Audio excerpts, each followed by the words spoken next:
Hola, ¿cómo están? Muy buenas noches. Nos encontramos otra vez en este espacio virtual de la Sociedad Peruana de Filosofía. En esta ocasión, para un conversatorio que hemos organizado titulado sobre la filosofía en el Perú, en el marco del Día Mundial de la Filosofía, hoy 18 de noviembre. Esta noche nos acompañan cuatro personas muy importantes del mundo de la filosofía. Tenemos, por un lado, a Rubén Quiroz Ávila, el presidente de la Sociedad Peruana de Filosofía, que nos acompaña esta noche. Tenemos a Víctor Hugo Martel, director de la Escuela Profesional de Filosofía de la Universidad de San Marcos. Tenemos a Elita Oviedo, directora de la Escuela Profesional de Filosofía de la Universidad Nacional San Agustín de Arequipa. A Óscar Yangalí, también director de la Escuela Profesional de la FTP-CL. Vamos a comenzar con una primera ronda de intervenciones de cada participante. En esta ocasión, el profesor Víctor Hugo Martel nos va a hacer una presentación primera sobre él, sobre su desarrollo profesional, sobre el cargo que tiene también, para después pasar a los siguientes participantes y vamos a continuar así también en otros momentos en los que se desarrollen también otros temas. Comenzamos entonces con el profesor Víctor Hugo Martel. Buenas noches, profesor, bienvenido. El profesor Víctor Hugo es director, vuelvo a repetirlo, de la Escuela Profesional de Filosofía de la Universidad Nacional Mayor de San Marcos. Bien, gracias. Buenas noches. Buenas noches a Rubén, a los directores, a Carlos. Muchas gracias por la invitación, muy amable. Y qué bueno que en realidad nos haya convocado justamente para celebrar el Día Mundial de la Filosofía, ¿no es cierto? Y para conversar justamente de la situación de la filosofía en el Perú. Y bueno, qué mejor que este espacio para poder hacerlo, ¿no? Bueno, en mi caso particular, yo soy sanmarquino, ¿ya? San Marcos es en realidad eh, eh, la madre de casi todas las universidades y casi todos nosotros, ¿no? Entonces, bueno, inicialmente hice mis estudios de pregrado allí, en San Marcos, en filosofía. Luego hice una especialización en filosofía kantiana en la Universidad de Göttingen, en Alemania, y también tengo una maestría en historia de la filosofía en la misma Universidad de San Marcos. Bueno, me he especializado entonces en dos cosas, ¿no? Por un lado está esta vertiente kantiana, más en particular sobre la ética kantiana, que es básicamente lo que hice mi tesis. Y también tengo intereses en filosofía colonial, ¿no? Que me parece que es la filosofía más peruana, por lo menos, ¿no? Más rica, que tiene mucha profundidad, mucho contenido, ¿no? Entonces, justamente por eso es que tengo dos libros. El primero es sobre filosofía colonial, tiene que ver sobre sistemas morales, el probabilismo en el Perú. Y el segundo libro, ese libro fue editado por el IFEA, y el segundo libro es Adán frente al espejo. Es sobre justamente el reconocimiento en la ética kantiana, ¿no? Y bueno, fue editado en España. Y bueno, eso sería todo por mi parte. Gracias, profesor Víctor Hugo Martel. Vamos ahora a una breve presentación también de Elita Oviedo. Ella es directora de la Escuela Profesional de Filosofía de la UNSA. Buenas noches con todos los presentes y con todos los que nos están viendo. Sí, efectivamente, desde este año estoy ocupando el cargo de directora de la Escuela Profesional de Filosofía de la UNSA. Bueno, he tenido otros cargos en otras oficinas también, en la UNSA.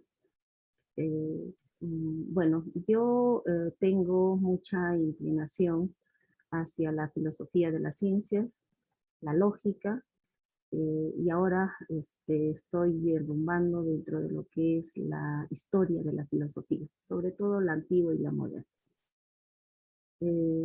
Hemos escrito un artículo que se ha publicado en una revista sobre el pensamiento de Wittgenstein. Y bueno, seguimos adelante con esta búsqueda del conocimiento filosófico.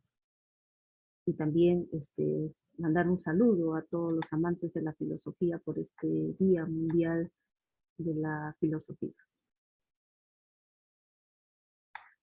Muchas gracias. Gracias, profesora Elita.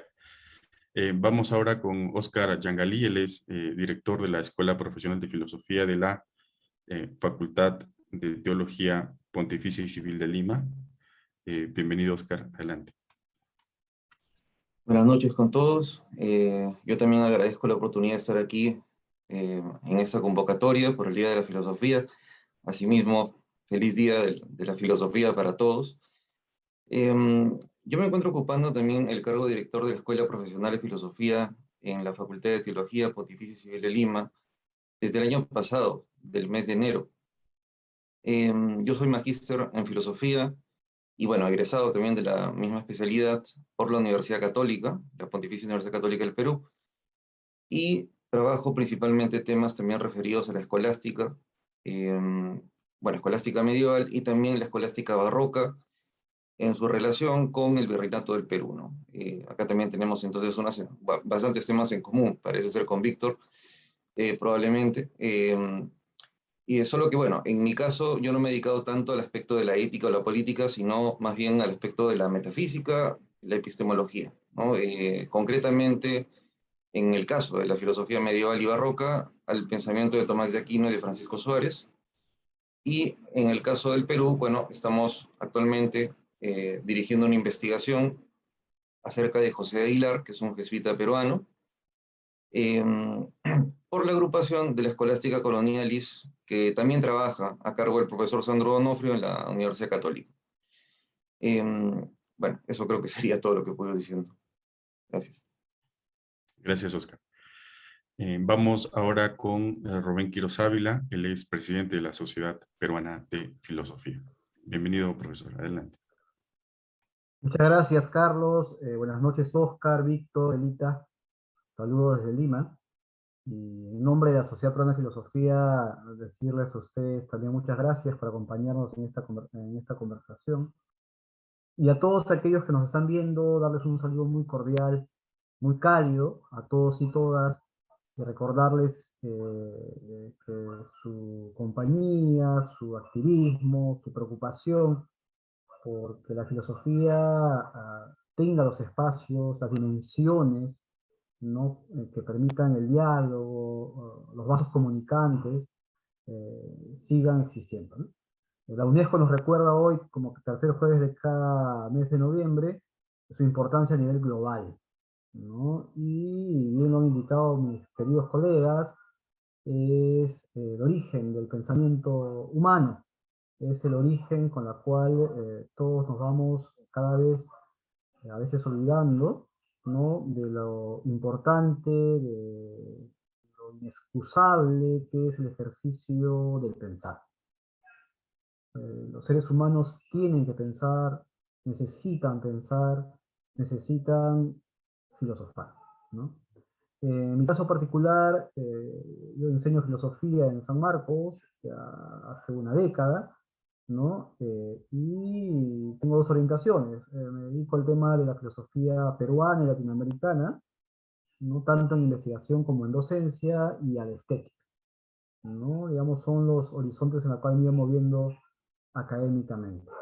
Así es que hay coincidencias y les vuelvo a dar las gracias por este conversatorio en celebración de nuestro país a través de ustedes, y recordarnos de nuevo por qué hay que filosofar aquí justamente en nuestro país, ¿no? Así que muchísimas gracias. Gracias, profesor. Vamos a comenzar con un primer tema esta noche, referido al mismo Día Mundial de la Filosofía. Recuerden que este conversatorio está hecho a propósito de este día. Quisiera preguntarle a cada uno de los participantes, ¿qué significa para ustedes el Día Mundial de la Filosofía? ¿Qué deberíamos celebrar hoy? ¿Qué deberíamos conmemorar hoy? De repente algo ligado a la filosofía como conocimiento, de repente a la misma actividad profesional de la filosofía. No sé, vamos a escucharlos a cada uno de ustedes. Vamos a comenzar con el profesor Víctor Hugo Martel, director de la Escuela Profesional de Filosofía de San Marcos. Bien, gracias, Carlos. Sí, en realidad tiene razón Rubén. El Día Mundial de la Filosofía estuvo a cargo justamente de la UNESCO, ¿no es cierto? Como el reconocimiento justamente a la función que tiene la filosofía con respecto a la sociedad. Entonces, no deberíamos olvidar justamente el papel que tiene la filosofía en un sentido práctico, ¿no?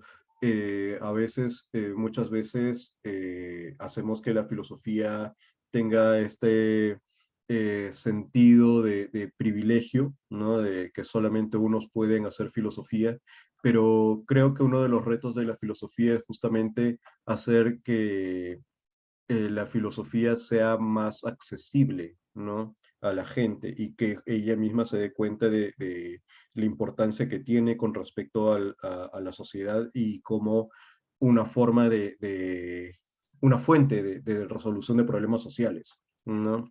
Entonces, a mí me parece justamente que estamos en una situación bastante particular, ¿no es cierto? Por lo menos en nuestra situación actual, en el Perú, ¿no? Porque justamente estamos en el bicentenario, celebrando nuestro bicentenario, que el ITA está organizando de una manera muy eficiente el Congreso Nacional de Filosofía, justamente que tiene por tema el bicentenario de Perú.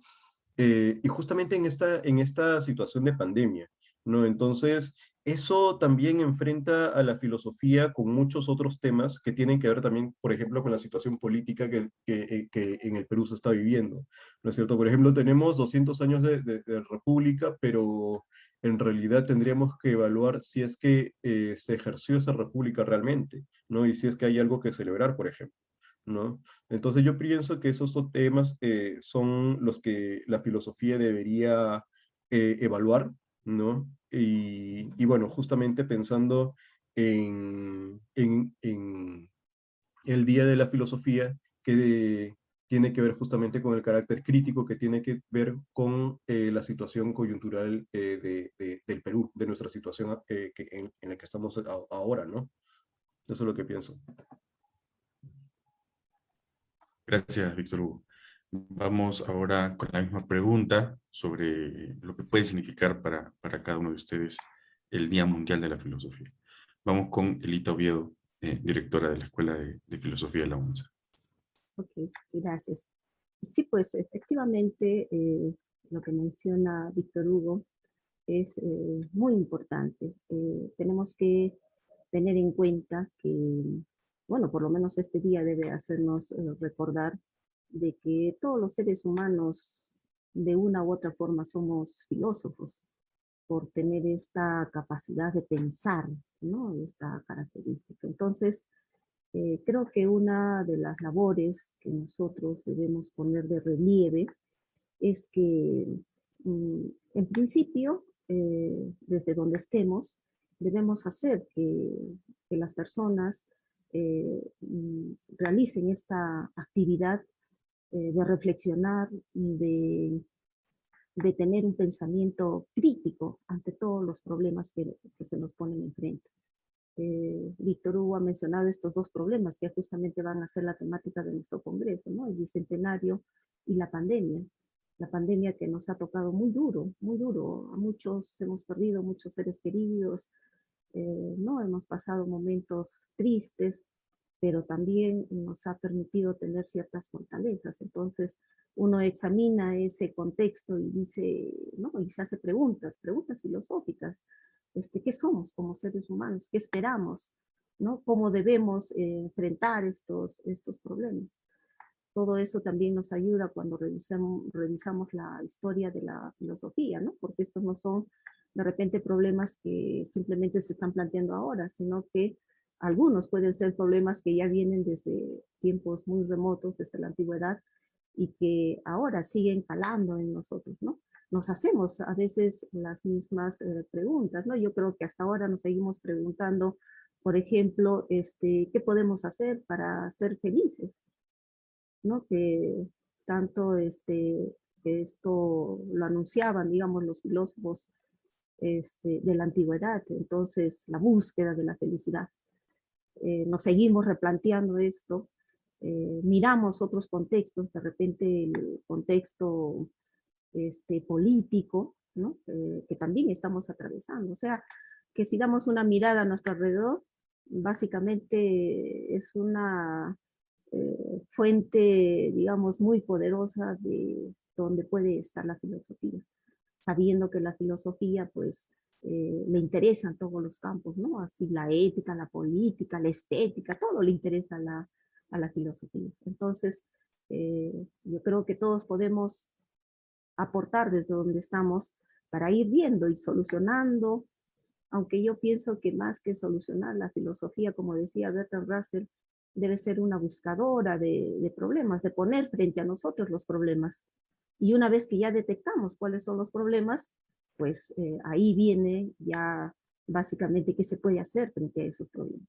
Pero si no tenemos conciencia de los problemas, entonces mucho menos nos vamos a plantear, ¿no?, algún tipo de solución. Entonces es un día, creo, muy importante para que nosotros también, a través de estas reflexiones críticas, nos acerquemos a la sociedad, porque los cambios tienen que verse no solamente, digamos, en un contexto particular, individual, sino también en un contexto social.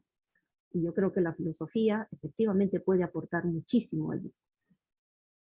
Bueno, eso es todo lo que puedo decir por ahora. Gracias, gracias, profesora Elita. Vamos a pasar ahora a Oscar Yangalí. Él es director de la Escuela Profesional de Filosofía de la Pontificia Civil de Lima. Adelante, Oscar.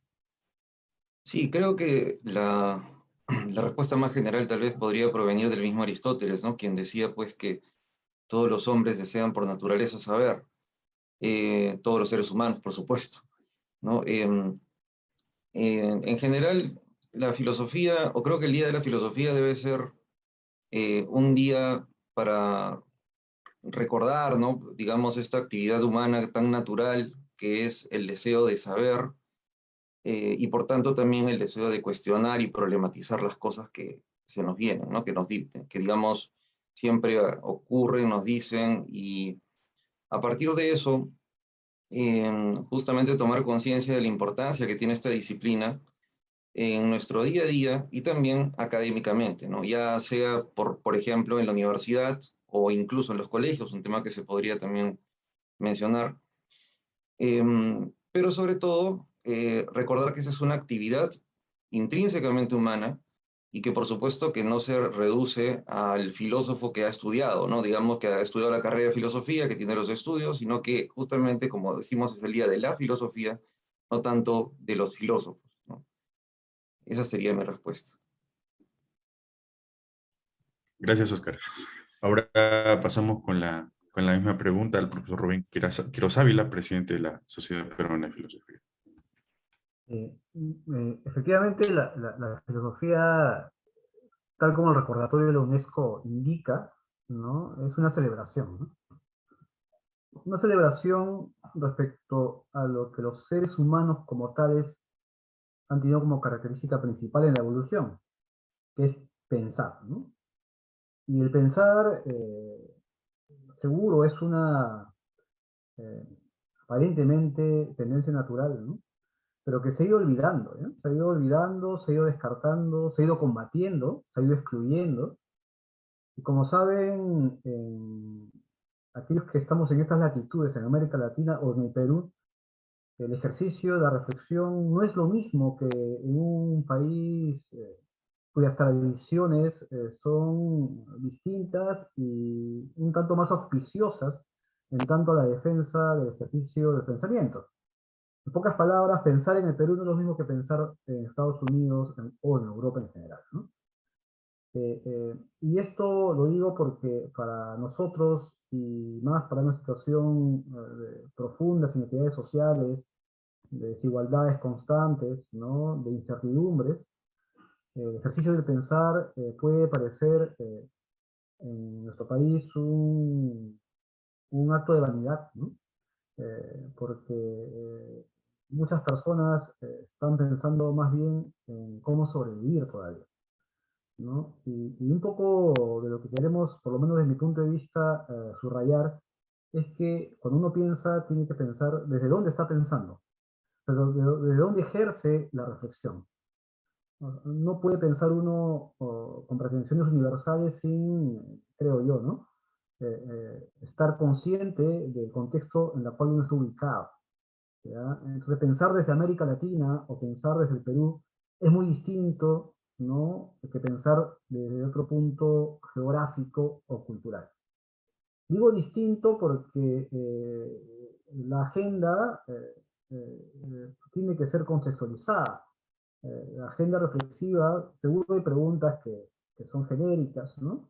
Y que van más allá de los parámetros estrictamente geográficos, pero es inevitable en todos los casos, y yo creo a eso apunta lo de la UNESCO, en recordarnos que se piensa desde una geolocalización, se piensa desde un punto cultural que no es inocuo, no es sino complejo, y nos debe obligar a todos aquellos que nos dedicamos profesionalmente al ejercicio del filosofar a saber que lo hacemos desde el Perú.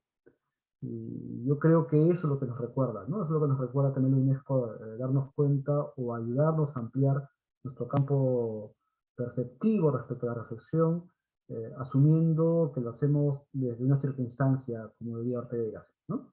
Eso es, Carlos. Muchas gracias. Gracias, profesor. Bueno, esta primera ronda tuvo como tema el significado que para cada uno de los participantes tiene el Día Mundial de la Filosofía. Precisamente en torno a este día estamos realizando este conversatorio sobre la filosofía en el Perú. Vamos a pasar a un segundo tema que tiene que ver más con la situación que cada uno percibe sobre la filosofía en el Perú desde sus propias experiencias, digamos, desde que son estudiantes, desde que han pasado a ser docentes, desde su rol de autoridades también, ¿no? Nos gustaría a escucharlos, ¿no? Vamos a comenzar con Víctor Hugo Martel. Adelante, Víctor Hugo. Muy bien, gracias, Carlos. Sí, bueno, en realidad creo que la experiencia de la filosofía para todos los que nos dedicamos a ella es más o menos la misma, ¿no? Nos hemos enfrentado en realidad con los mismos problemas.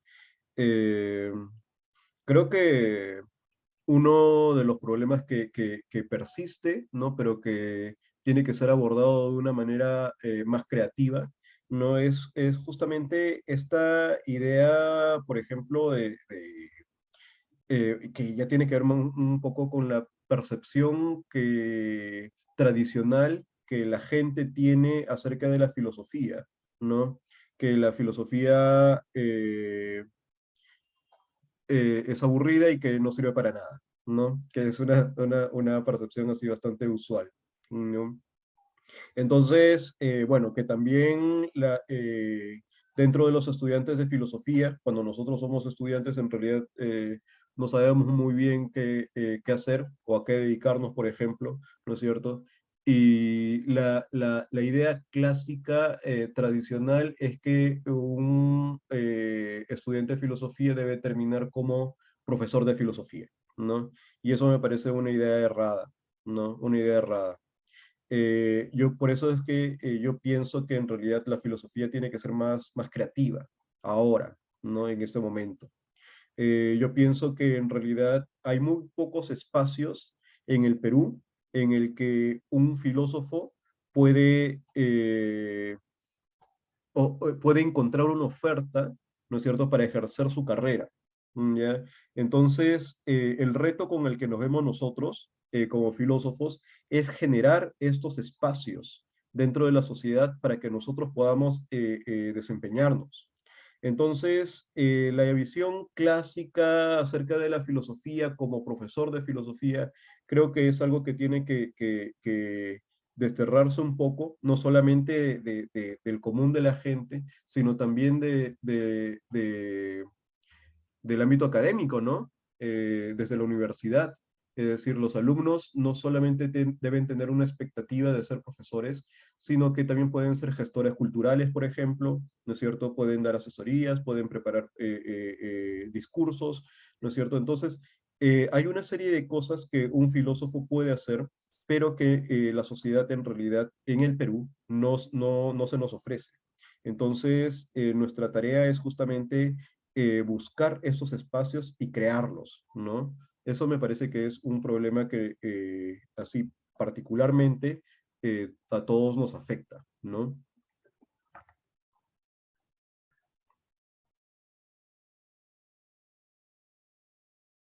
Gracias, profesor Víctor Hugo. La misma pregunta para Oviedo. Adelante, Elita. Ok. Sí, pues, hacer un balance, esto me ha hecho recordar de repente mis épocas de estudiante, y bueno, recordaba, tengo en la mente muy claramente cómo se nos impartían las clases nuestros profesores, y recuerdo muy bien que generalmente eran las denominadas clases magistrales, ¿no? Entonces, donde realmente los profesores se lucían con todo el conocimiento que tenían. Eh, yo veo hoy en día que un poco todo esto ha cambiado debido también a los cambios, obviamente, de la tecnología y de los alcances, los estudios que se han hecho en cuestión de la didáctica, ¿no?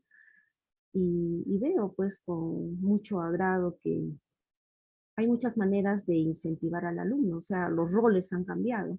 Ya no es de repente el profesor el que tiene que, entre comillas, lucirse pues para dar algún tipo de conocimiento, sino más bien ahora estamos tratando de aplicar de que el conocimiento lo vaya creando y salga del alumno, ¿no? Planteándole problemas filosóficos, obviamente, donde ellos puedan este, practicar esto de la investigación, de la presentación, de la dicción, ¿no? Para decir, de la coherencia en la argumentación, cuando quieren manifestar algún tipo digamos, de tema, ¿no? O sustentar algún tipo de tema. Entonces, creo que si hablo de un balance, me podría referir a estos cambios que se han notado a lo largo del tiempo, ¿no? Con estas ayudas, pues obviamente que se tiene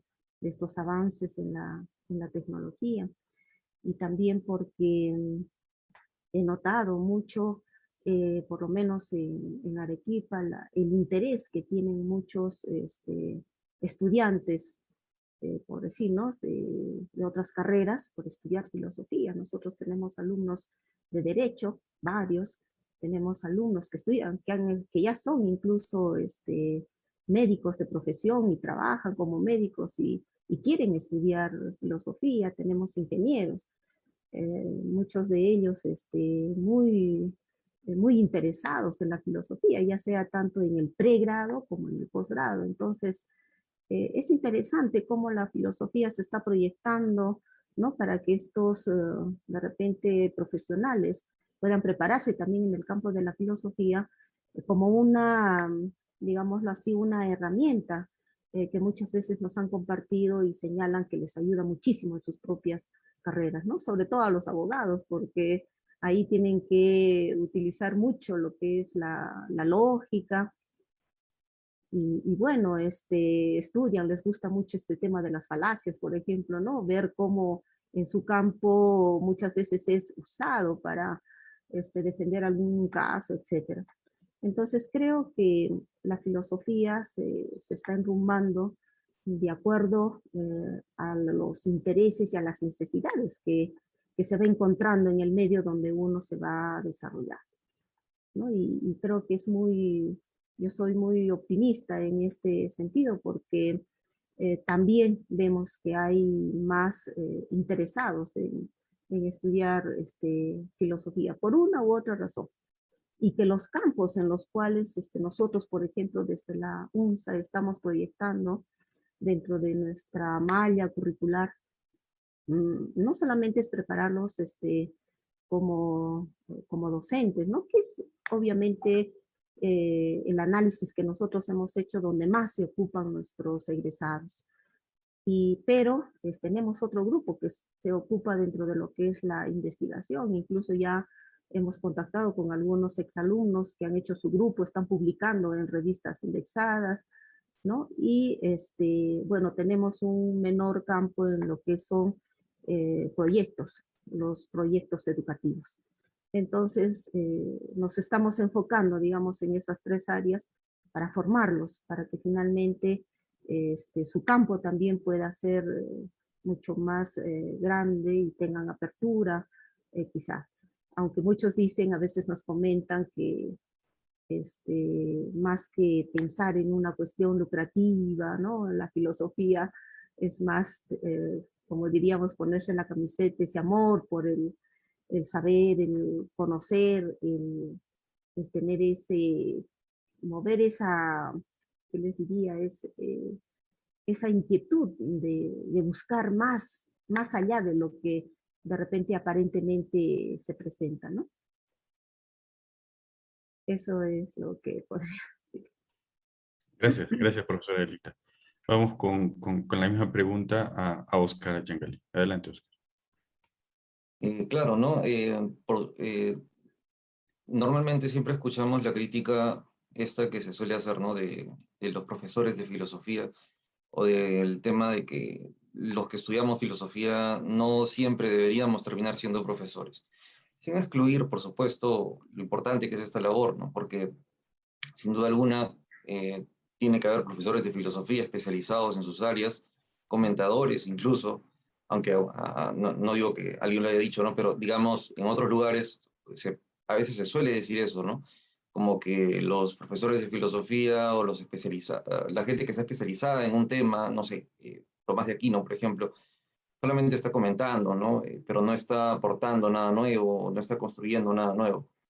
Em, bueno, yo creo que sin duda alguna, bueno, para comenzar, en la historia de la filosofía, ¿no? Por lo menos en el mundo moderno, tenemos muchos ejemplos de filósofos que no han sido profesores de filosofía, ¿no? Por ejemplo, Descartes, Locke, entre otros más, ¿no?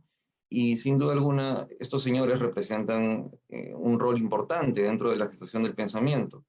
Debe servirnos esto de motivación también para nosotros mismos poder pensar por nuestra cuenta, incluso de ser necesario, no voy a decir pues al margen de la academia, ¿no? Pero si la academia se pone pesada también con algunos estándares, es importante, digamos, tratar en la medida de lo posible, claro, de no salirse de ella, ¿no? Pero también producir un conocimiento que pueda ser más relevante para nuestro contexto, para nosotros mismos, ¿no? En otras palabras, que no hay una banalización de los estudios de la filosofía ni de la enseñanza.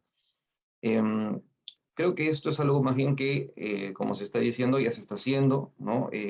Antiguamente, tal vez el campo laboral que se ofrecía tenía que ver exclusivamente con el ámbito docente, pero poco a poco se está viendo que eso ya se está saturando, ¿no?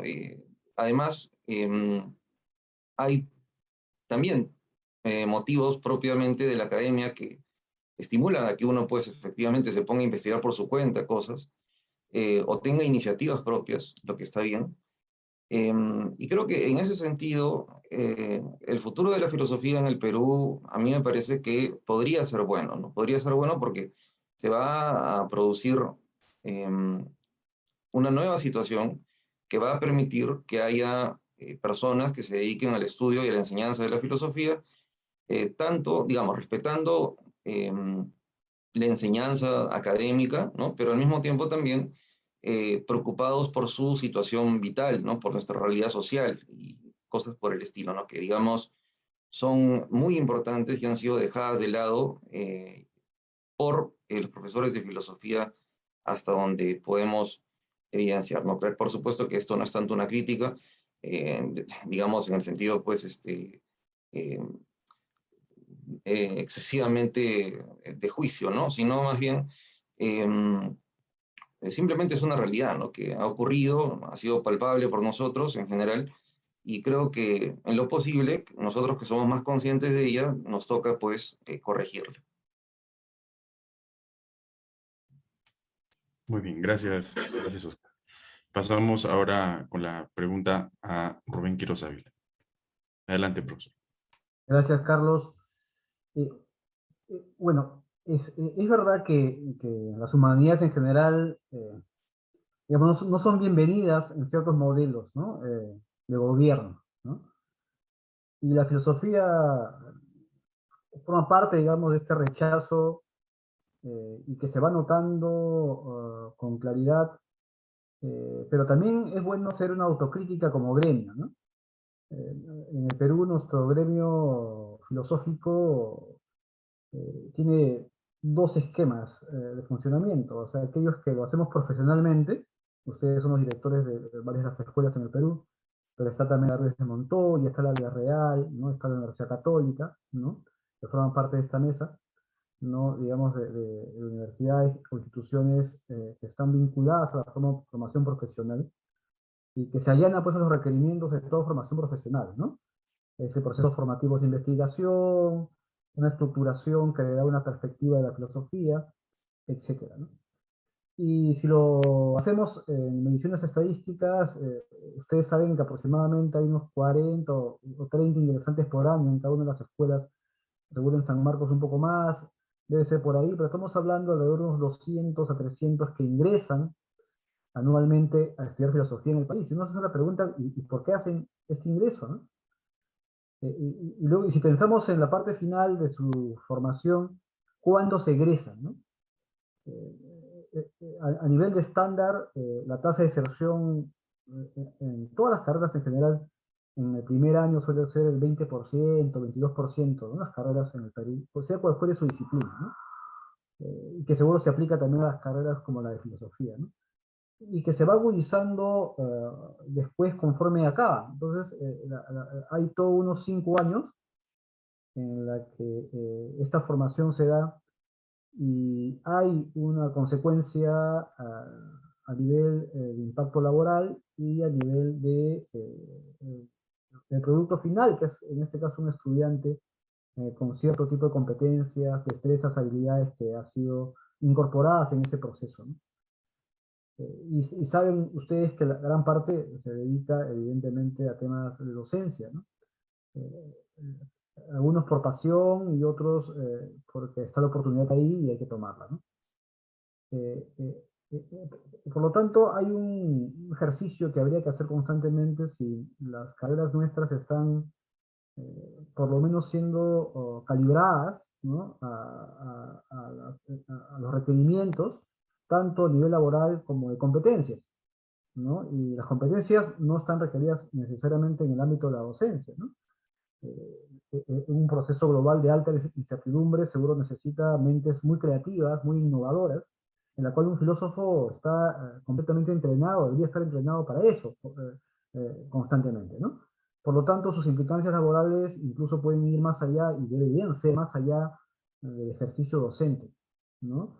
Se requiere ese tipo de constante pensamiento, ¿no? De innovación en la propia formación. Y además, algo que suele ser una preocupación también constante, ¿no? Que creo es una buena oportunidad de mejora también, ¿no? Que a veces hemos confundido la filosofía con la historia de la filosofía. Y esto, más allá de la formación estrictamente profesional, que nosotros lo asumimos y es inevitable que forme parte de nuestra visión de cómo se forma un filósofo, haciendo historia de filosofía. Sin embargo, cuando se aplica, ¿no? A la enseñanza, por ejemplo, universitaria, institutos, incluso dentro de las propias universidades, hay esta confusión que suele ser muy perjudicial, considero, ¿no? Porque este modelo es un modelo de catálogo, Es un modelo acumulativo, de fechas, nombres, ideas, en 3 meses y medio, ¿no? Y cuando uno hace un ejercicio bien básico, revisar los sílabos de enseñanza de la filosofía en universidades peruanas, sigue teniendo este gran defecto, ¿no? De ser un cajón desastre, ¿ya? Y te enseñan una cantidad impresionante de autores, ¿no? Y de ideas, que por supuesto casi ninguna de estas impregna, ¿no? De manera natural, ¿no? Su rayo natural, ¿no? En el ejercicio de aquellos que no se van a dedicar necesariamente a la filosofía. Pues nuestro gremio tampoco, creo, ha tenido la capacidad suficiente para poder cuestionar la propia enseñanza de la filosofía en los espacios educativos como tal, ¿no? Entonces, esto necesita una profunda reflexión para nosotros ir impulsando que este cambio sale también desde nuestra propia preocupación como tal. O sea, gestionamos los cambios, sí, de eso se trata, ¿no? Y gestionamos también y deberíamos promover el impulso justamente a ayudar a que la filosofía en el espacio docente y en el espacio no docente sea realmente crítica, ¿no? Y esta crítica y debería comenzar justamente con nuestra propia comunidad, ¿no? Es así como veo esto, Carlos.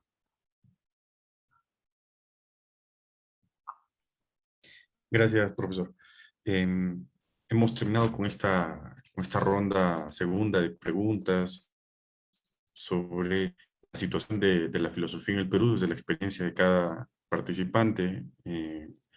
Profesor Víctor Hugo nos ha resaltado sobre todo la actividad del filósofo profesional, ¿verdad? Que no solo se ciña a la actividad docente, sino también puede dedicarse a otras labores.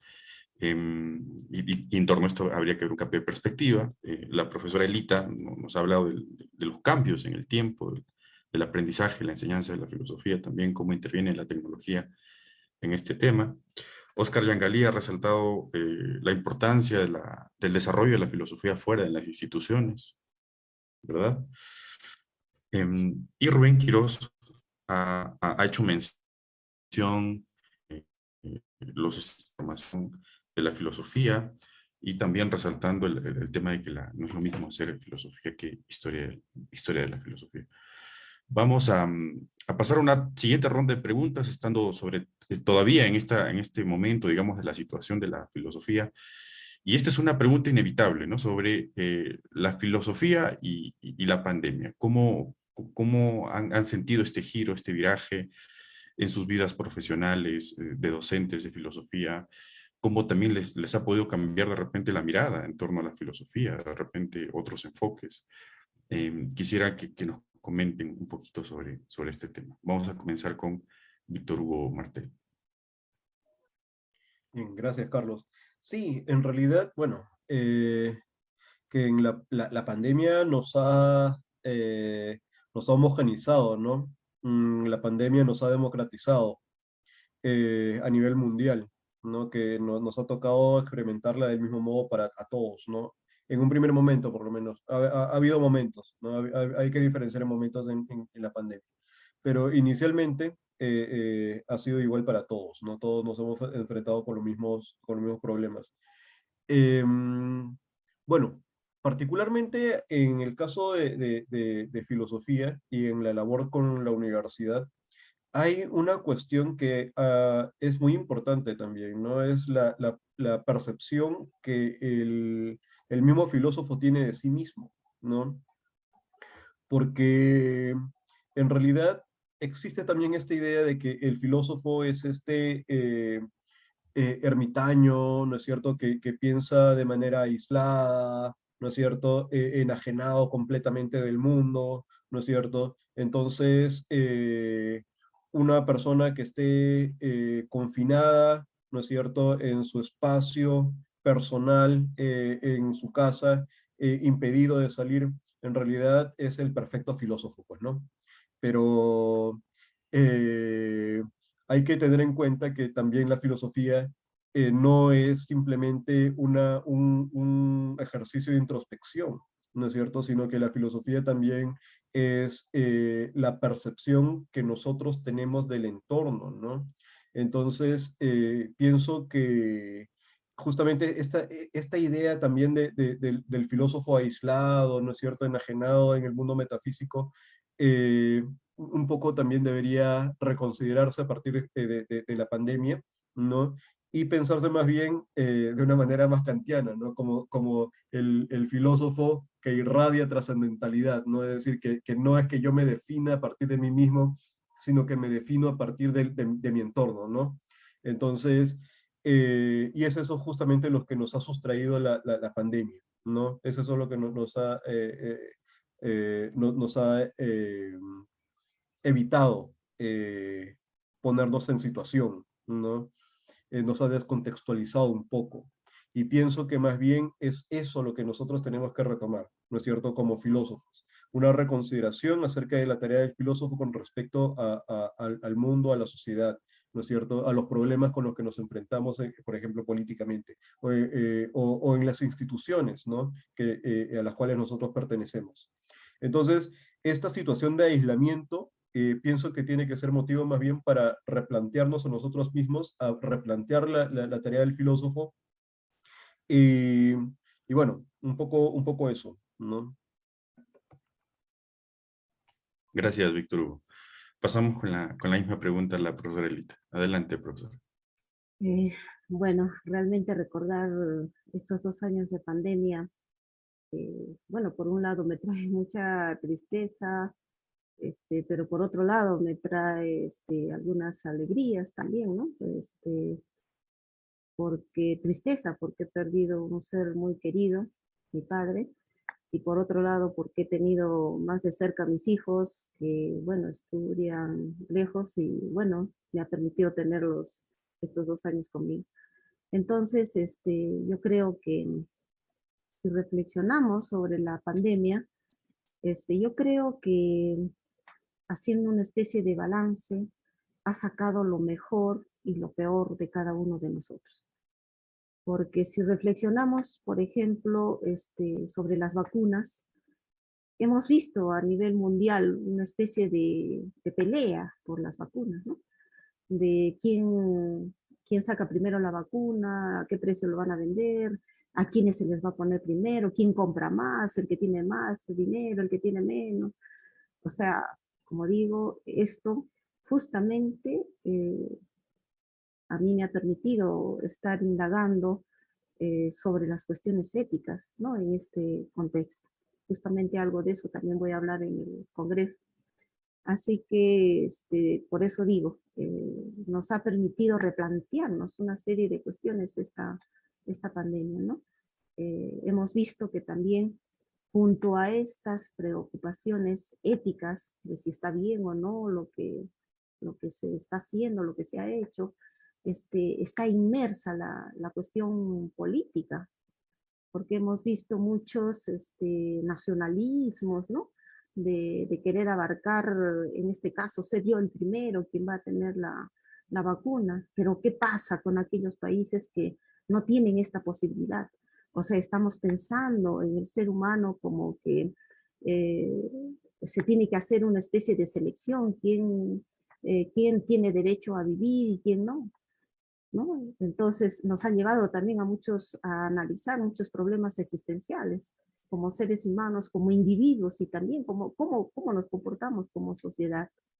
Y bueno, creo que básicamente aquí pues nuevamente salen estos problemas tan difíciles para la filosofía, ¿no? Que nos planteamos cuando decimos qué es la vida, qué es la muerte.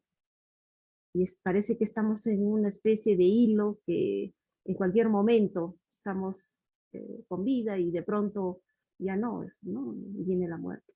Entonces, creo que si indagamos solamente este hecho de la pandemia desde diferentes aristas de la filosofía, incluso desde la epistemología, la tecnología, ¿no? Vamos a encontrar ahí problemas de toda índole.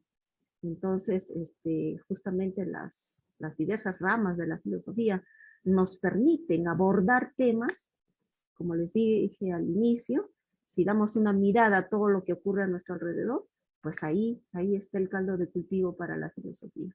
Solo hay que tener esta visión y esta entereza, digamos, esta imaginación de encontrar allí los problemas, ¿no?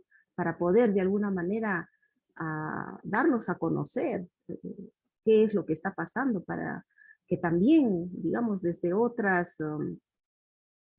posturas, desde otras situaciones, desde otros cargos, incluso políticos, se puedan determinar, se puedan dar reglas, normas, ¿no? De cómo deberíamos plantearnos problemas de este tipo, ¿no? Porque no va a ser la primera ni la última situación que se va a dar en nuestro entorno, ¿no? Van a presentarse problemas de repente mucho más difíciles y entonces ya deberíamos o debemos estar preparados para afrontarlos de una mejor manera. Eso es todo. Gracias, profesora Elita. Vamos con Oscar Yangali.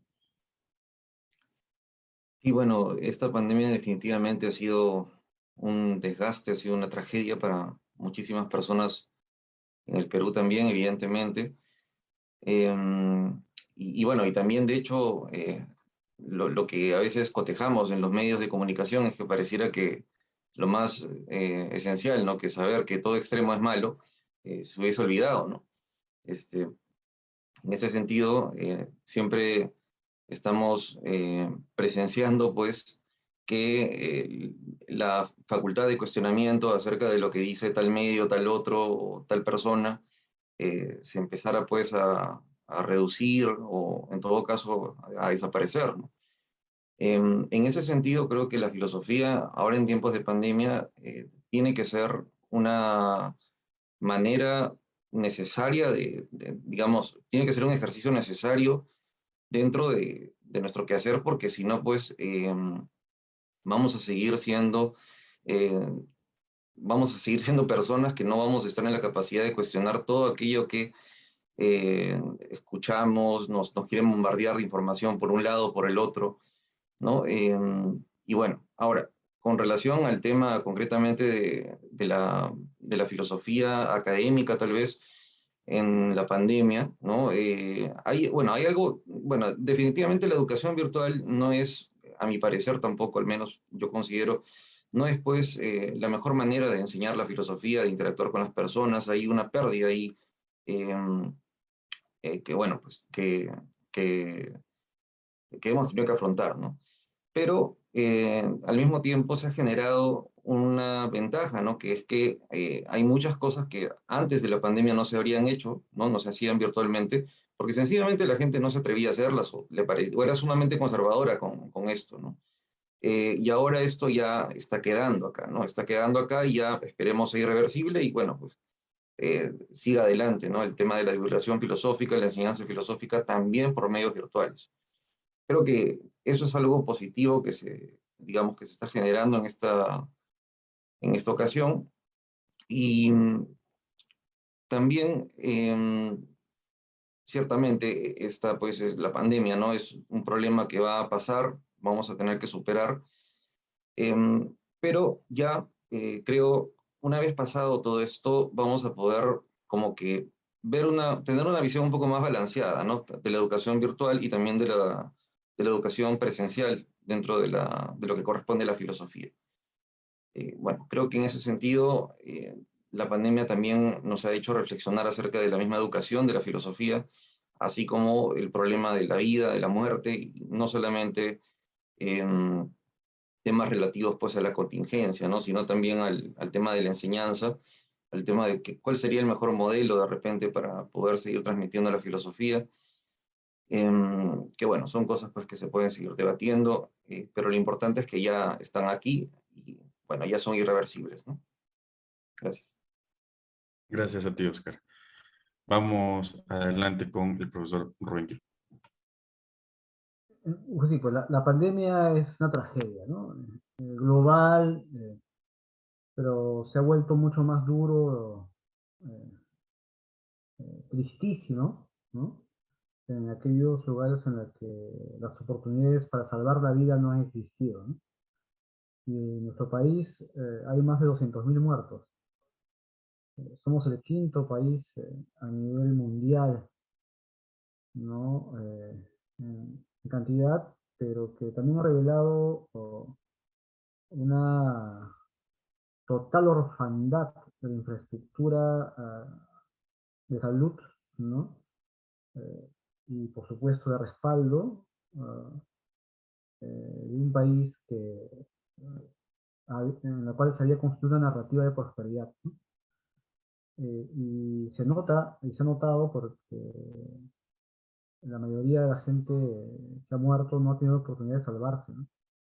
Por un descalabro absoluto del sistema, en la que los recursos están mal distribuidos, en el sentido de que se supone que la convivencia debe ayudar a todo el mundo que la integra una comunidad a tener cuando menos oportunidades parecidas o iguales, ¿no? Para poder alcanzar y tener calidad de vida, y eso no ha sucedido, ¿no?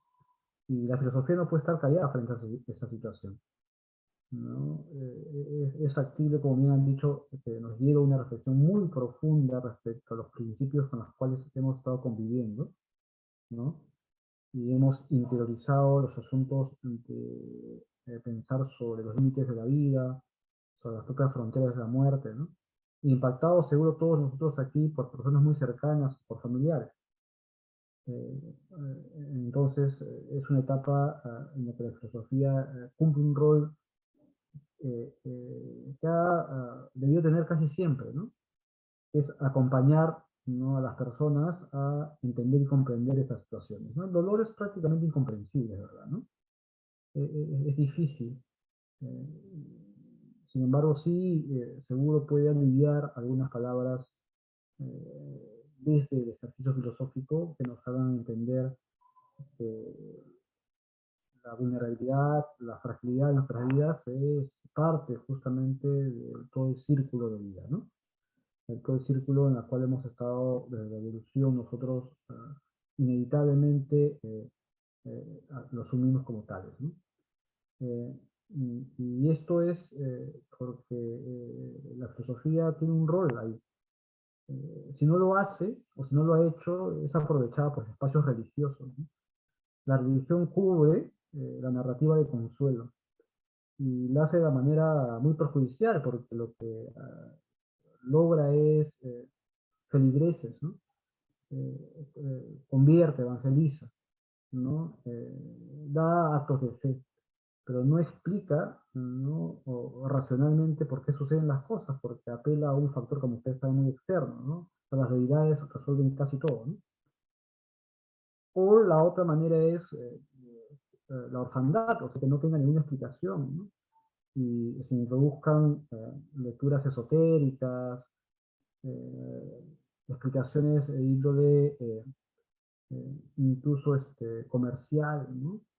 Aquí toda la narrativa de autoayuda juega un rol también eh, eficaz, ¿no?, en la conversión para un falso consuelo en realidad, ¿no? La filosofía ha abandonado un tanto esos espacios críticos, ¿no? Le ha seguido su lugar muchas veces a una ruta de explicación fácil, ¿no? Eh, eh, no digo necesariamente que sea incorrecto, lo que digo es que la filosofía no ha hecho mucho por hacer o por acercarse, nosotros como filósofos ahí somos responsables, a entender al otro de manera real, ¿no? Sin que sea un ejercicio meramente abstracto, ¿no? Y por supuesto, el reto y el desafío es evidente. Nuestra comunidad, sobre la situación pandémica, más allá de escribir sobre ella, más allá de pensar, hablar sobre ella, nos obliga a que nuestros modelos, nuestros sistemas de convivencia sean cuestionados, ¿no? Y eso va desde el ámbito personal al ámbito familiar y segura el ámbito de relaciones mucho más de vínculos sociales, como una universidad, por ejemplo, o en otros grupos en los cuales nos estamos moviendo, ¿no? Entonces, nosotros tenemos ahí, creo, considero, ¿no?, una buena posibilidad, una buena oportunidad, una reflexión para todos, ¿no? O sea, que deje de ser intramuros, que vaya más allá de los extramuros universitarios, que sea pedagógica, ¿no?, que se involucre con con razones mucho más amplias, con públicos mayores a la endogamia a la cual estamos muchas veces acostumbrados, y por supuesto que posibilite o se convierte en una herramienta que pueda realmente ser útil, ¿no? Para toda persona que necesita detenerse y repensar, no más allá de los nombres, repito, de grandes filósofos, más allá de los nombres del catálogo occidental de filósofos, ¿no? Es efectivamente qué hacemos con las grandes preguntas, las grandes preguntas con las cuales se inició la filosofía, y las personas, los ciudadanos, los compatriotas comunes y corrientes, ¿no? Se hacen, ¿no? Comunes, estas preguntas las hacen constantemente cuando sucede esta gran tragedia, ¿no? Y ahí hay que involucrarnos también. La filosofía tiene creo, ¿no? Una espléndida oportunidad de acompañar a explicar el dolor, ¿no? La tragedia y la dureza, y entender un tanto que la incertidumbre, ¿no? En la cual nos estamos moviendo tiene por lo tanto también algún tipo de explicación racional, y dejar menos espacio, ¿no? A aquellas respuestas que no necesariamente favorecen al pensamiento. Eso es Carlos. Muchas gracias. Gracias, profesor. Este segundo tema gira en torno a la filosofía y su relación con la pandemia que hemos vivido. El profesor Víctor Hugo ha hecho énfasis en que la pandemia ha democratizado la sociedad. Eh, la filosofía también nos ha hecho pensar sobre el entorno, ¿no? Salirnos de sí mismos. Elita, la profesora, nos ha hablado de lo triste y de las alegrías, de las tristezas y alegrías que le ha traído la pandemia, y también sobre las reflexiones de temas éticos a la que la ha llevado, ¿no? El contexto. Oscar Yangalí nos ha mencionado sobre el ejercicio necesario de hacer siempre filosofía, sobre cuestionar, ¿no? La filosofía como un ejercicio de cuestionamiento de toda la información que nos ha llegado en este contexto de pandemia. Las cosas a favor y en contra también de la enseñanza virtual de la filosofía. Y Rubén Quirós ha enfatizado en este tema de ir más allá de los extramuros de la academia, de la universidad, de hacer que la filosofía sea una herramienta útil para todos, ¿no? Vamos a pasar a una tercera pregunta, que es en realidad la síntesis de varias preguntas que el público está haciendo, y también es un tema inevitable como el de la pandemia, que es el tema del regreso de la filosofía a los colegios. Hemos tenido a la filosofía en los colegios, y ¿qué ha pasado con esto? ¿En qué momento se salió la filosofía de los colegios? ¿Cuál es la importancia de que la filosofía regrese a los colegios? Y que forme a las personas, ¿no? Vamos a escuchar a cada participante sobre este tema. Comenzamos con Víctor Hugo Martel. Adelante, profesor. Gracias, Carlos. Sí, en realidad, esta expulsión de la filosofía de los colegios tiene que ver justamente con el Plan Estratégico de Desarrollo Nacional, ¿no? Que en realidad también tiene que ver con el CONCITEC, porque, por ejemplo, los convenios, las becas y el financiamiento de proyectos tiene que ver justamente con las carreras que son, que tienen mayor prioridad supuestamente con respecto a este plan de desarrollo nacional, ¿no? Entonces, por ejemplo, las ingenierías, ¿no? Y es por eso que en realidad a la filosofía se le ha visto como un poco expulsada como prioridad, ¿no? A nivel de desarrollo nacional, y por lo tanto tampoco tiene importancia en los colegios, ¿no? Entonces, aparentemente existe esta idea de que eh, sería preferible enseñar Excel que filosofía, ¿no? En los colegios, ¿no? Y con eso nos desarrollamos.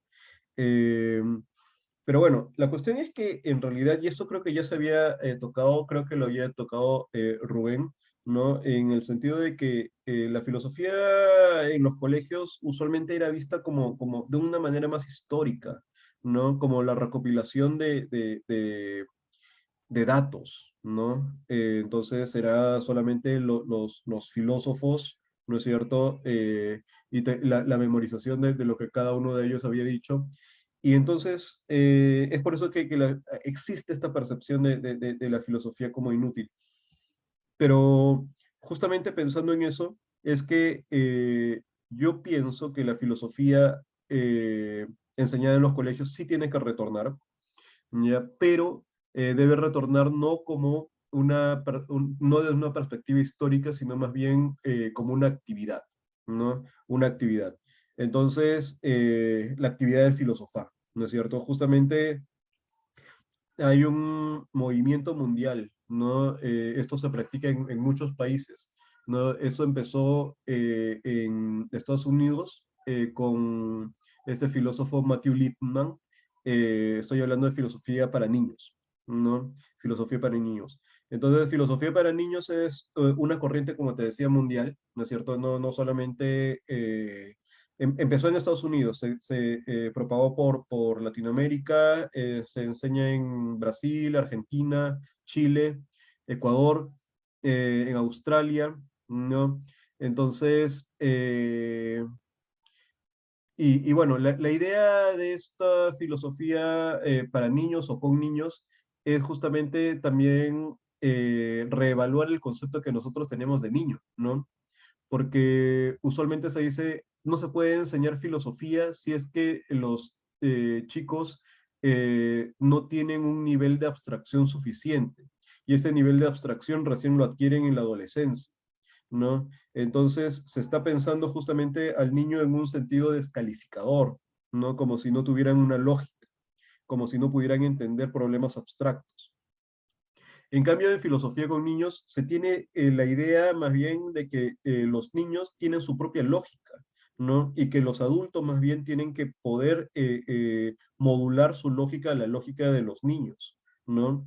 Entonces, y en eso consiste justamente la tarea de filosofía con niños, ¿no? La filosofía con niños justamente consiste en que la filosofía, como decía, no tiene que ser la memorización de datos, la memorización de filósofos, sino más bien una actividad, ¿no? Y en ese sentido la adquisición de capacidades, ¿no? Y la capacidad que se busca con la filosofía es justamente la crítica, ¿no? La crítica y la crítica sobre sí mismo, ¿no es cierto? Entonces uno es capaz también de hacerse responsable por uno mismo, ¿no?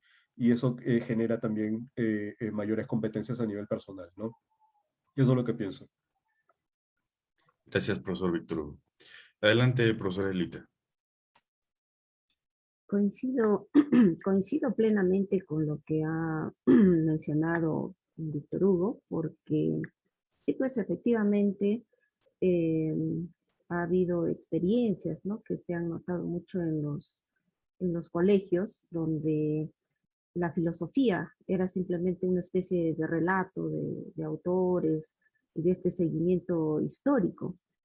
Y eso incluso llevaba a una cuestión pues netamente memorística, ¿no? Que es algo que no es conveniente y tampoco a muchos no les gusta, ¿no? Entonces, eso ha permitido pues que en este contexto de hacer los nuevos planes estratégicos nacionales, vaya perdiendo esa fuerza o pierda, digamos, esa presencia que en algún momento ha tenido en la educación básica regular.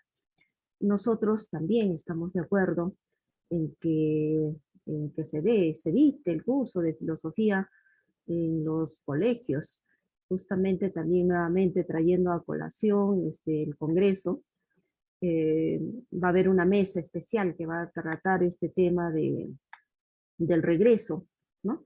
de, la, de la filosofía a la educación básica regular. Entonces ahí me imagino que también se va a discutir mucho este tema, pero de hecho nosotros estamos convencidos de que entre más temprano se despierte esa capacidad crítica, esa capacidad reflexiva del ser humano, es mucho mejor. Entonces, Víctor Hugo ha expresado muy bien todo este tema de la filosofía para niños. Como ha mencionado, en muchos países se hace esto. Entonces, a un niño, por ejemplo, obviamente no se le va a decir, pues, qué es la justicia y que aprenda que la justicia es dar a cada quien lo que le corresponde.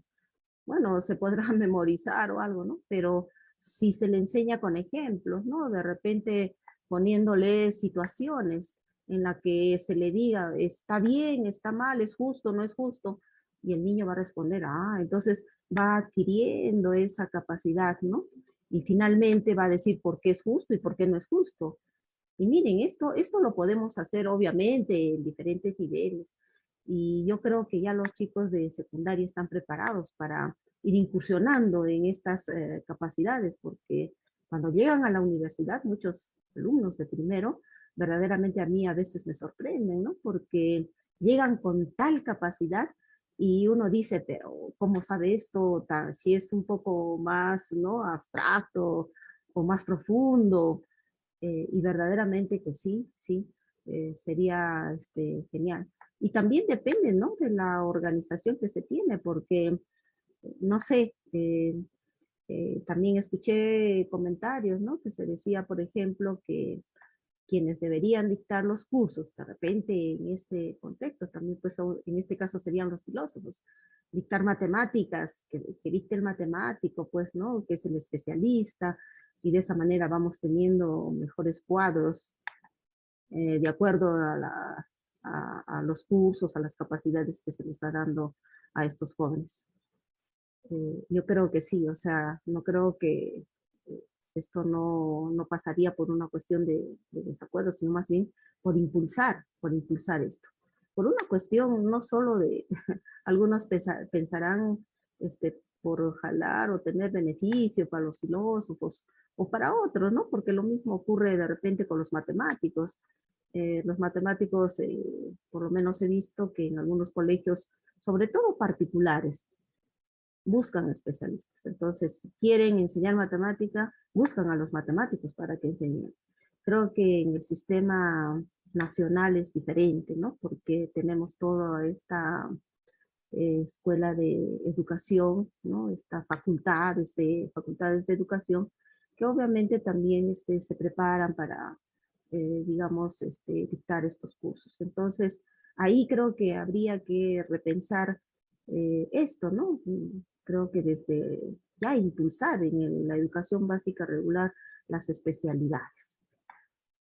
Y bueno, mm, yo, por otro lado, con respecto a esto del regreso de la filosofía a los colegios, también creo que se deben establecer una serie de reglamentaciones que debe partir pues de propuestas justamente desde las especialidades en el sentido de la pedagogía, ¿no? Porque como han mencionado, hemos mencionado también de que no se debe tratar de una cuestión histórica memorista, sino que más bien la historia nos sirva para reflexionar sobre los temas y traer esos temas a la actualidad, a nuestro contexto, a nuestra particularidad, a nuestra realidad, ¿no? Porque hemos dicho que hay viejos problemas, pero que tienen una mirada distinta. Entonces, como ya alguien mencionó, de que,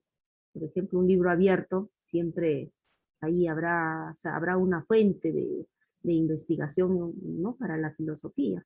Platón, por más que sea un filósofo tan antiguo, si nosotros indagamos por la internet, vemos que se siguen haciendo tesis y tesis de lo que dijo Platón, pero lo que pasa es que se está dando una nueva perspectiva, este autor, y además porque lo estamos viendo, como dijo en algún momento Rubén, desde nuestra realidad. Entonces yo miro la política de Platón, entonces digo, ¿y qué pasa con la política en mi contexto? ¿No? Y analizo, entonces creo que esa es un poco la situación que debemos presentar con respecto a la filosofía. Eh, Gracias, Carlos, por esto, por esta Gracias. oportunidad. Gracias a usted, profesora Elita. Vamos con Oscar Yangali. Sí, bueno, cuando solemos escuchar acerca de la filosofía en las escuelas o en general, ¿no? La enseñanza de la filosofía, claro, en el caso del Perú, estamos viendo que hay hay una educación bastante tecnocrática, ¿no? Que apunta a eso en realidad. Y por eso es que justamente no encontramos una preocupación en general por el conocimiento, por las humanidades y, bueno, que es lo que estamos justamente planteando aquí. Em, Creo que en efecto la pregunta por el regreso de la filosofía a las escuelas es sumamente importante porque la actividad de pensar es connatural al ser humano, ¿no? Y de hecho, como estaba diciendo Víctor Hugo, ¿no? En el caso de la filosofía, regresando a la escuela, tiene que regresar, de hecho, lo antes posible, ¿no? O sea, no se trata solamente de que regrese a la escuela en el sentido de la secundaria, como a muchos nos ha pasado, ¿no? Que nos han enseñado filosofía en cuarto, recién o quinto de secundaria. Además, como estábamos mencionando, también a partir de meros datos, ¿no? Marca la opción correcta, ¿no? ¿Quién escribió la República? Platón, Aristóteles, ¿no? Este, no se trata de eso, ¿no? Creo que justamente si un niño, por ejemplo, ¿no? Porque estamos hablando de niños, son capaces de sumar, restar, multiplicar, de hacer, digamos, de estudiar lenguaje, estas cosas poco a poco, ¿no? En la medida de sus posibilidades, creo que efectivamente, al ser la filosofía una actividad completamente connatural al ser humano, te puede enseñar justamente con personas que estén especializadas, porque, bueno, no todos vamos a poder enseñar a niños, ¿no? Pero las personas que estén especializadas para enseñar a niños y al mismo tiempo conozcan de filosofía, podrían ver la manera de hacer que estos niños aprendan a filosofar, ¿no? Más que aprender filosofía como datos históricos, aprender a filosofar, efectivamente, porque el filosofar es propio de nuestras vivencias, ¿no? Y efectivamente, si una persona no está acostumbrada a pensar y a reflexionar y a sentir, ¿no? A sentir, quiero decir, o sea, a vivenciar, ¿no? Lo que ocurre a su alrededor, no va a ser capaz luego de aprender, pues, los datos que está recibiendo y hacer una crítica de ellos. No creo que en ese sentido se puede enseñar filosofía como no se puede enseñar, por ejemplo, pues no sé, latín, ¿no? A un niño, ¿no? O sea, sí se puede enseñar a filosofar en la medida de sus posibilidades para que poco a poco pueda ir adentrándose en esta actividad. Además, dicho sea de paso, ¿no? Eso es algo que creo que justamente deberíamos enseñar más a niños que a adultos, porque justamente el tema de los datos, la historia y todo eso, tal vez es más importante para nosotros que ya estamos formados de repente por la academia. Entonces, bueno, eventualmente es importante regresar a la historia de la filosofía, revisar y aprender, ¿no? Pero en el caso de los niños, efectivamente, creo que es importante enseñarles a filosofar antes que otra cosa, ¿no? O sea, me refiero en conjunción con lo que se suele enseñar normalmente, ¿no? O sea, matemáticas, lenguaje, etcétera, ¿no? Y bueno, ya para la secundaria incluso puedes dejar el tema de los datos y todo eso, ¿no? Eso tranquilamente puede quedar, no hay ningún problema. Em, Sería, pues, creo que entonces importantísimo el regreso de la filosofía a las escuelas y, como estábamos conversando, y como se ha dicho, efectivamente, no solo en Estados Unidos, sino también en España, en otros lugares ya se está viendo ese tema desde la más tierna edad, o sea, no necesariamente la secundaria, ¿no? Que a veces es lo que se suele decir, sino, reitero, desde la edad más temprana, ¿no? Gracias. Gracias, Oscar. Pasamos con el profesor Rubén Quiroz. De acuerdo con las ideas de que enseñar a filosofar es el eje, ¿no? Enseñar a filosofar acompaña desde el principio a la humanidad y también a los niños ahora cuando nacen, son preguntones por naturaleza, ¿no? Son cuestionadores, todo lo preguntan maravillosa y fantásticamente, ¿no? Y lo preguntan con la inocencia que esconde a la vez preguntas sumamente complejas, ¿no? Y eso es espléndido porque imagínense ustedes enseñar a filosofar a los niños, ¿no? Y a las niñas, desde que están comenzando a la vez a aprender otras disciplinas. La filosofía va a acompañar porque les va a dar esas dudas, esas respuestas posibles, ese aspecto crítico, ese cuestionamiento sano, esa lectura propositiva, esa inclinación a la reflexión en equipo, a reducir el individualismo, a trabajar y pensar solidariamente, es fundamental. Tiene que acompañar, por supuesto, a la infancia, tiene que acompañar la primaria y la secundaria, tiene que modificarse la manera como se ha concebido. O sea, la historia de filosofía puede ser útil para la gente como nosotros que lo hacemos profesionalmente, pero probablemente para los niveles en los que se requiere más el pensamiento crítico, no ha sido muy útil. Y es evidente que esta pérdida, porque es lo que ha pasado, tiene como consecuencia muchas de las cosas que estamos ahora viviendo, ¿no? O sea, casi la claudicación del pensamiento crítico, ¿no? La filosofía, al salir expulsada, más que expulsada, castigada, ¿no? O sea, castigada y expulsada, ¿no?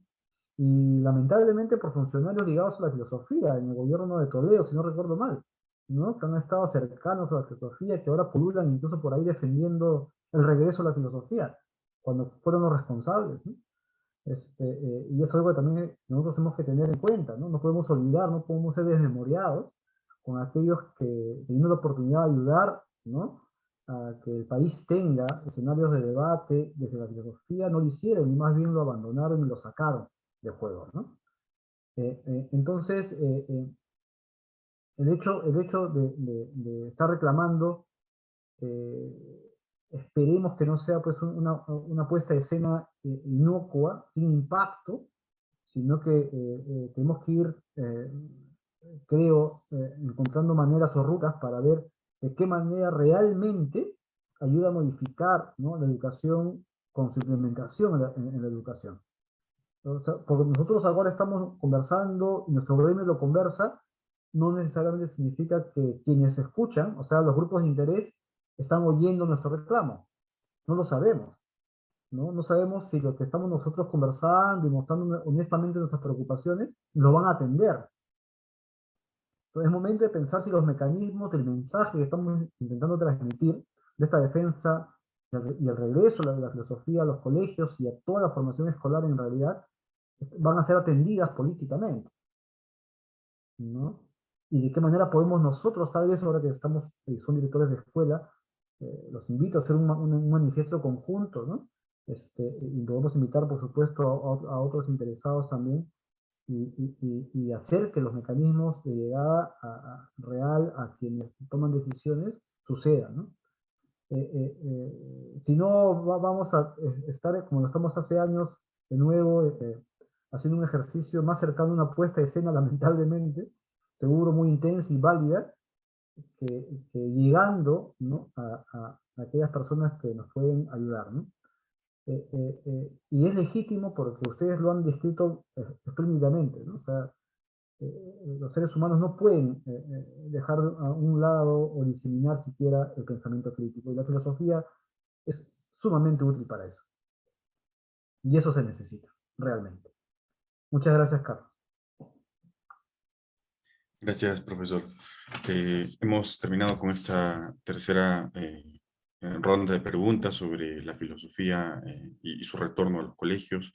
El profesor Víctor Hugo ha hecho énfasis en que la filosofía no forma parte del programa de desarrollo nacional, debería hacerlo. La filosofía se viene enseñando como historia de la filosofía y no como una actividad. La profesora Elita ha hecho énfasis en el impulso de la filosofía en la educación básica, ¿no? Desde la educación básica, perdón, como el desarrollo de una especialidad. También ella aborda la filosofía desde la pedagogía, ¿no? Y no solo desde la historia de la filosofía, para la filosofía en su retorno a los colegios. Oscar Yangalí nos ha hablado que la actividad de la filosofía es connatural, ¿verdad? Al ser humano, el pensar, así que debe volver ya, dice Oscar Yangalí, la filosofía a los colegios, ¿no? Rubén Quirós nos dice que los niños son cuestionadores por naturaleza, así que les iría muy bien aprendiendo filosofía, ¿verdad? Es importante en la vida dudar, reflexionar, cuestionarse, ¿no? Reflexionar en grupo, entre otras cosas importantes. Vamos a pasar ya a una última pregunta, a modo de cierre, a modo de despedida, así que de manera muy breve, de repente nos pueden comentar sobre el futuro de la filosofía, qué es lo que esperan hacia adelante, de repente desde las instituciones, ¿no? Desde el desarrollo de la investigación académica, desde la universidad, desde la enseñanza en la universidad, o también fuera de las instituciones también, ¿no? De lo importante que puede ser la filosofía para la vida cotidiana, para las personas, ¿no? Hacia adelante. Vamos con Víctor Hugo. Bien, gracias, Carlos. Sí, bueno, creo que uno de los retos de la filosofía, por lo menos en el Perú, es su ubicación dentro del mapa internacional, ¿no? O sea, que los temas de la filosofía peruana sean también de interés internacional, que sea de interés para otros países, ¿no? Les cuento una anécdota en realidad, ¿no? Que estando en Alemania, justamente le proponía a algunos profesores, ¿no? Temas de filosofía peruana, ¿ya? Y lo que ellos me dijeron es que, bueno, está bien, está muy interesante eso, ¿no? Pero que en realidad Perú no tiene ningún tipo de importancia a nivel económico mundial, ¿no? Entonces, su filosofía no tiene importancia tampoco, ¿no? Entonces, justamente pensando en eso, ¿no es cierto? Nosotros, en realidad, desde Perú, buscamos justamente especializarnos, ¿no? Nos especializamos, pero al mismo tiempo tenemos que ver cómo es que esa especialización puede universalizarse, ¿no? Porque en realidad de eso se trata la filosofía, ¿no? Los problemas de la filosofía son universales, pero que al mismo tiempo se da dentro de una situación, y esta es la nuestra, ¿no?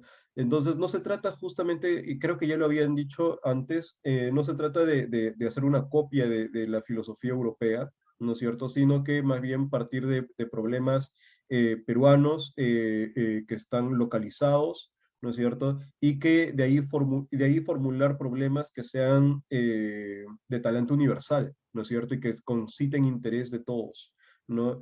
Entonces, pienso que un reto de la filosofía para el Perú es esa, ¿no es cierto? Su internacionalización, su reconocimiento como un problema que vale la pena ser estudiado, ¿no? Y eso se puede hacer justamente mediante investigaciones, publicaciones, ¿no es cierto? Eventos académicos y, por ejemplo, invitando a profesores, ¿no? De otros países. Y también que nosotros vayamos a otros países a dictar a otras universidades, por ejemplo, ¿no?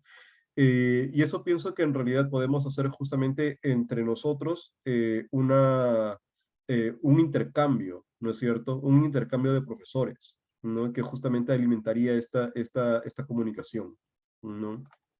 Eso es lo que pienso. Gracias, profesor Víctor. Pasamos con la profesora Elita. Sí, miren, yo quisiera dar, además de lo que ha presentado Víctor Hugo, este asunto que está ahora muy latente entre nosotros, que viene a ser lo que se nos ha venido dando con respecto a la ley universitaria. Hablamos del futuro de la filosofía. Bueno, refiriéndonos un tanto al Perú, con esta ley universitaria se supone que nos está incentivando para que todas las escuelas, incluida la filosofía, las escuelas de filosofía, también vayan mejorando con estas posibilidades de la acreditación, ¿no? Entonces, estamos en estos procesos de licenciamiento de las universidades, de acreditación de las escuelas. Efectivamente, yo creo que la ley universitaria, de alguna manera, está apostando por las humanidades, está implementando dentro, digamos, de los currículos de las diferentes escuelas, de una manera, digámoslo así, obligatoria, de que se dicten cursos de humanidades, y obviamente dentro de ellos está la filosofía, porque eh, se especifica mucho el tema de la ética profesional, ¿no? Y entonces poniendo de relieve que eso es muy necesario para todo profesional. Entonces, creo que esta ley universitaria nos ha abierto un poco el campo de acción también, ¿no? Porque esa obligatoriedad ha permitido que también nuestros egresados pues tengan estas, mejor dicho, tengan más oportunidades, ¿no? Porque las universidades han tenido que adecuarse a esto. Eh, También creo que mencionó Víctor Hugo, los reconocimientos mundiales que se ha de tener desde lo que nosotros hacemos, ¿no? Aquí en Perú. Efectivamente, también toda esta ley universitaria está exigiendo, está llevándonos por el campo de la investigación. Bueno, he podido percibir de que muchos colegas pues están incursionando en este tema de la investigación, incluso ya están haciendo movilidad al exterior y entonces, miren qué importante es todo esto porque nos permite conocer qué se está haciendo en otros lugares, ¿no? Y cómo es que nosotros, en qué estado nos encontramos y qué tenemos que hacer para mejorar o para estar, pues, o tener, pues, un nivel, como dice aquí la SUNED, un nivel mínimo, ¿no? Para poder impartir los conocimientos. Entonces creo que los cambios se han venido. Eh, bueno, yo por lo pronto, además de esta perspectiva que tenemos del regreso de la filosofía a la educación básica, creo que la filosofía, si es que nosotros que nos gusta la filosofía, cultivamos el filosofar, estamos atentos a que, bueno, siga un rumbo beneficioso y que más bien no se siga pensando, como en algún momento se dijo, que aquellas carreras, pues, que entre comillas, no son útiles, ¿no? Porque creo que tienen una mirada muy distorsionada de lo que es útil. Entonces, eso también puede ser de discusión, ¿no? Porque puede ser útil en un sentido en el que nosotros sí sabemos que es útil, pero de repente los que miran desde otra perspectiva no es útil económicamente, pues no es útil, ¿no? En fin, pero creo que este, tenemos que poner todos nuestros esfuerzos para que este futuro de la filosofía pues sea bueno, sea bueno. Y creo que tenemos esa gran tarea. Nosotros ahora que estamos como directores de escuelas, creo que esa es la gran tarea que tenemos que hacer desde lo que nos toca ahora, desde nuestras universidades, y como diríamos, pues la unión hace la fuerza, ¿no? Entonces, el futuro también depende de este presente, y bueno, tenemos que repasar el pasado para ver qué podemos mejorar. Muchas gracias, Carlos. Gracias, profesora Elita. Vamos con... Sí, bueno, en el caso de la pregunta por el futuro de la filosofía, bueno, creo que es una pregunta bastante general, bastante amplia, así que habría que contestarla en la línea en que lo han hecho Víctor Hugo y Elita, ¿no? Es decir, la pregunta del futuro de la filosofía en el Perú, tal vez sea una pregunta un poco más fácil de responder.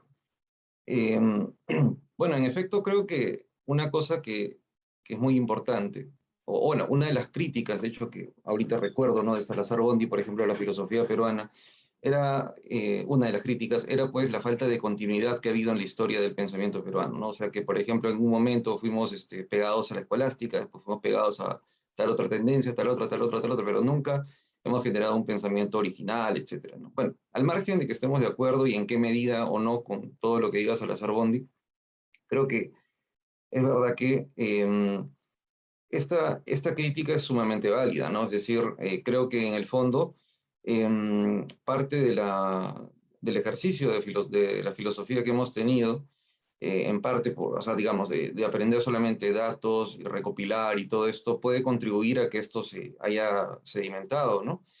Pero bueno, claro, efectivamente esto se puede superar, se va a superar en algún momento, y creo que la labor de la filosofía en la historia del Perú va a tener que ver con la nueva síntesis que se pueda generar en el tiempo acerca de nosotros mismos, ¿no? Es decir, el Perú o la peruanidad o digamos cualquier idea acerca del Perú es un concepto, ¿no? Y como todo concepto es algo que se forma, es algo sintético. Y creo que la filosofía o la comunidad filosófica peruana tiene pues que cumplir con este rol, con esta meta, ¿no? Porque en tanto que no se cumpla con esta meta, no vamos a tener una visión unitaria, no vamos a tener una visión, digamos, de autoestima, incluso podríamos decir, que nos permita ir construyendo poco a poco ese futuro que deseamos, ¿no? Que digamos que podemos pues idealizar, ¿no? En un principio. Entonces creo que ese es el rol que cumple la filosofía, ¿no?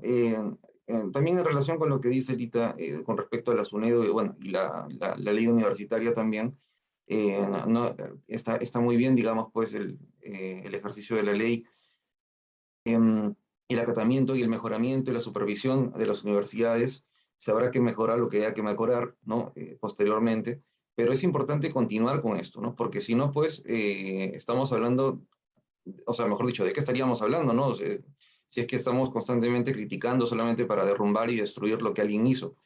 Creo que lo importante sería continuar a partir de lo que se va estableciendo, ¿no? Por lo menos mientras se cumpla eso, se va a poder construir un futuro en común, que es lo que justamente a veces falta en el Perú, ¿no? Una crítica adicional a todo esto podría tener que ver con eso, ¿no? Es decir, con el hecho de la falta de un proyecto en común, ¿no? Y esto, por supuesto, porque nos falta también un poco de autoestima. Y como dijo, de hecho, en su intervención anterior Rubén, una falta pues de comunidad, ¿no? En el sentido pues de estima y de apoyo mutuo, ¿no? Es decir, no de estarnos pues obstruyendo el camino los unos a los otros o de quién se tomó la foto en París o no sé qué, no, sino más bien justamente tratando pues de apoyarse, ¿no? O sea, tratando de apoyarse, al menos eso antes que otra cosa, ¿no? Y bueno, si seguimos por ese camino, iremos bien, pues, ¿no? Gracias. Gracias, Oscar. Adelante, profesor Rubén. Bueno, cuando uno habla de futuro siempre aparece la esperanza, ¿no? O sea, la posibilidad, ¿no? O por lo menos una probabilidad de que mejore algo, ¿no? Y eso es lo que hacemos, ¿no? Nuestra forma de entender las cosas cuando uno habla de futuro es, ojalá que suceda, pero bien también han dicho que eso del futuro que puede parecer pues un lugar común, ¿no? O mucha de ella es consecuencia de lo que hacemos ahora, ¿no? Y yo creo que nuestro futuro es saludable, es óptimo y con las pequeñas cosas que vamos haciendo seguro con cada uno de ustedes todos jóvenes, directores de otra generación respecto a los maestros que hemos tenido, es un signo positivo, ¿no? Porque tenemos coincidencias, y no por, no por eso que sea positivo, sino que estas coincidencias pueden incidir en un plan conjunto, ¿no? A nivel institucional, para poder ir trabajando acciones de mejora, ¿no? Tanto interna como del ejercicio como tal de la filosofía a nivel profesional, ¿no? Y eso para mí es un buen signo, es una sintomatología que da indicadores de que si logramos sistematizar esto, podemos seguro tener resultados eh, cuando menos favorables, ¿no? Y también que nos una, ¿no? Un reclamo, ¿no?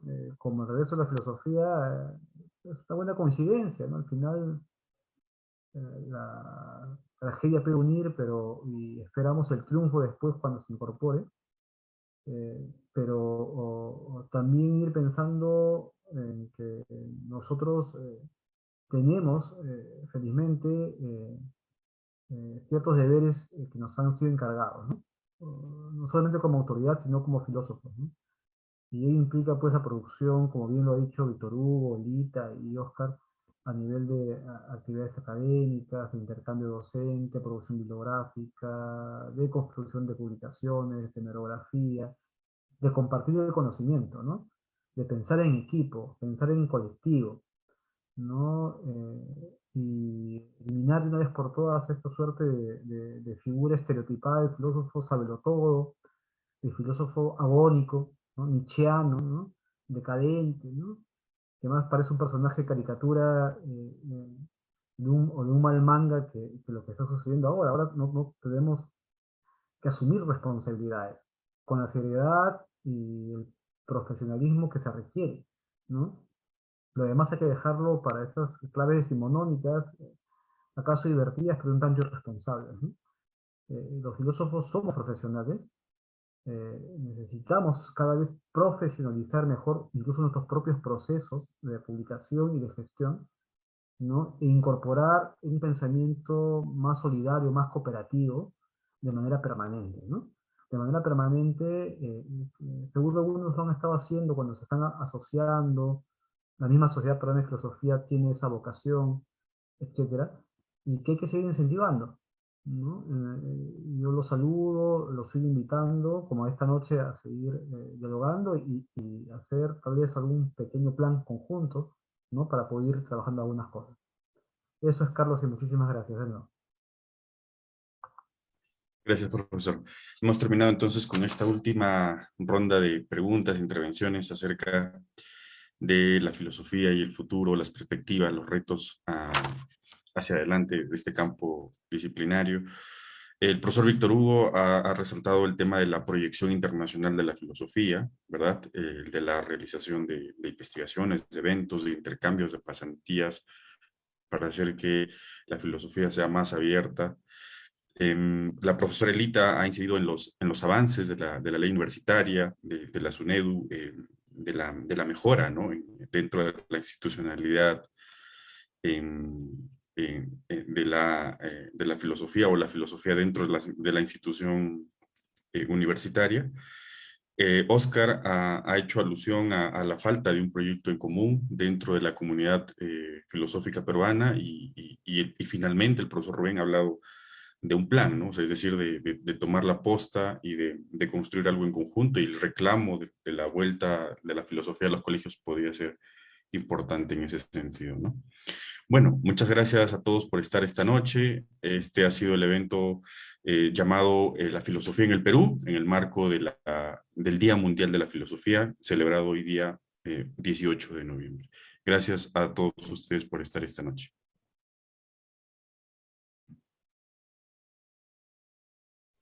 Eh, Antes de cerrar con el evento, quisiera anunciar algunos otros eventos que se vienen dentro de la Sociedad Peruana de Filosofía. El día de mañana, viernes 18 a las 7 p.m., tenemos una conferencia titulada Pensamiento Crítico para una Segunda Emancipación, de Abdiel Rodríguez Reyes, de la Universidad de Panamá. El día 26, 27 de noviembre, 3 y 4 de diciembre tenemos un curso llamado Gramsci América Latina, a cargo de investigadores del Centro de Estudios del Pensamiento Iberoamericano de la Universidad de Valparaíso, Chile. Y el día viernes 3 de diciembre tenemos a Eduardo Dargent con una charla titulada Ciencia Política en el Perú, Antecedentes y Actualidad, conducido por el profesor Rubén Quiroz, que nos acompaña también esta noche. Bueno, eso ha sido todo. Reciban otra vez un saludo afectuoso de la Sociedad Peruana de Filosofía. Revisen siempre nuestro muro para que estén atentos a nuestras próximas actividades. Nos vemos. Buenas noches con todos. Buenas noches. Buenas noches, gracias. Buenas noches. Gracias. Buenas noches, un abrazo a todos y nos comunicamos, ¿ah? Tenemos ahí